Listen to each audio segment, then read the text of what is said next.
দল বাঘা পৌর বিএনপির সংগ্রামী সাধারণ সম্পাদক সাবেক প্যানেল মেয়র তফিকুল ইসলাম তফি ভাই এখানে আর উপস্থিত বাঘা উপজেলা বিএনপির আহ্বায়ক কমিটির অন্যতম সদস্য সাবেক ছাত্রনেতা যুবনেতা মুকুল ভাই এখানে আর উপস্থিত বাংলাদেশ জাতীয়তাবাদী দল বাঘা পৌর বিএনপির সংগ্রামী সাংগঠনিক সম্পাদক ছোট ভাই আব্দুল লতিফ এখানে আর উপস্থিত বাংলাদেশ জাতীয়তাবাদী দল বাঘা উপজেলা যুব দলের সাবেক আহ্বায়ক সালেহ আহমেদ আব্দুল সালাম ভাই এখানে উপস্থিত বাজুবাঘা ইউনিয়ন বিএনপির সংগ্রামী সাধারণ সম্পাদক সাহার ভাই এখানে আর উপস্থিত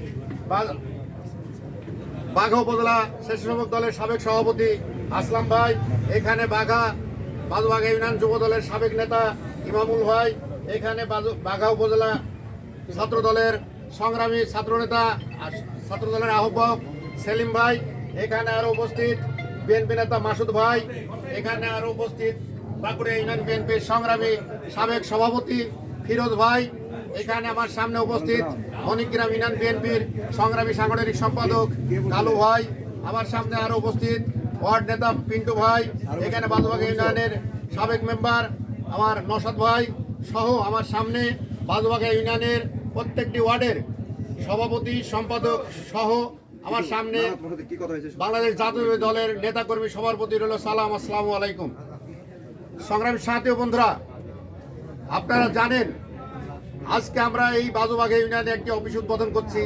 বাজুবাঘা ইউনিয়নের ইতিহাস পূর্বের করুণ ছিল, কারণ এই বাজুবাঘা ইউনিয়নে বাঘা উপজেলার মধ্যে মজিবনগর বলা হতো। এই বাজুবাঘা ইউনিয়নে ইতিপূর্বে আমরা বিভিন্ন সময় বিএনপির নেতাকর্মীকে বিভিন্নভাবে নির্যাতিত লাঞ্ছিত হতে হয়েছে, তার ইতিহাস কিন্তু এই বাজুবাঘা ইউনিয়ন। ইতিপূর্বে ছোট্ট একটি ঘটনা আপনারা জানেন, আমাদের সাবেক যুবদল নেতা সেলিম এই বাজুবাঘাতে কিন্তু মার খেয়ে পা ভেঙেছিল, তার সঙ্গে আমাদের অনেক নেতৃবৃন্দ মার খেয়েছিল। তাই আজকে এই মুজিবনগরকে আমরা আগামী দিনে এই মুজিবনগরকে ধ্বংস করে জিয়ানগর বানাতে সক্ষম হব। আপনারা সবাই এই জিয়ানগর বানানোর জন্য প্রস্তুত থাকুন। সংগ্রামী সাথী ও বন্ধুরা, আওয়ামী লীগের যে সমস্ত ভাইয়েরা এখনো বিভিন্ন জায়গায় চক্রান্ত এবং আমাদের দলের মধ্যে ঢোকার চিন্তা ভাবনা করছে, আপনারা ইতিপূর্বে বক্তাদের বক্তব্য শুনেছেন। জামাত ইসলামের প্রোগ্রামে আওয়ামী লীগের ভেটান আওয়ামী লীগ নাকি তাদের প্রোগ্রামে গিয়েছে। অনেকেই কিন্তু বিএনপির ভিতরে ঢোকার, আমাদের সঙ্গে বলেন আমাদের বিপক্ষে বিরোধী বলেন, বিএনপির মধ্যেও অনেক আওয়ামী লীগ কিন্তু ঢোকার পায়তারা করছেন।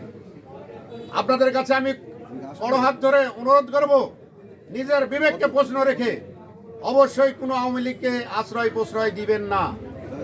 কারণ আওয়ামী লীগ আমাদের জ্বালাইছে, আমাদের দীর্ঘ সময় জেল খাটাইছে, দীর্ঘ সময় হামলা মামলা দিয়ে জর্জরিত করে দিয়েছে, অর্থনীতি ধ্বংস করে দিয়েছে।